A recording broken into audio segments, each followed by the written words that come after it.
নবী বলেন এই উম্মতগুলো ঘুরে ঘুরে খুঁজবে আখিরি নবী মুহাম্মদ কোথায়। উম্মতেরা খুঁজতে থাকবে, তখন নবী বলেন আয়েশা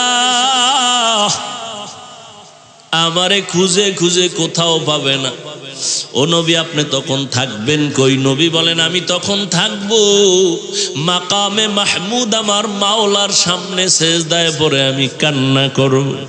মুসা নবী কাঁদবেন আর বলবেন আমাকে বাঁচাও, আর আমি মুহাম্মদ একবারও বলবো না আমারে বাঁচাও। আমি কান্না করে বারবার বলবো আল্লাহ আমার উম্মতেরে বাঁচাও, আমার উম্মতেরে বাঁচাও, আমার একটা উম্মত যেন জাহান্নামে না যায়। তখন নবী কি উপায় হবে? তখন আমার নবী বলেন আয়েশা আমার আল্লাহ আমার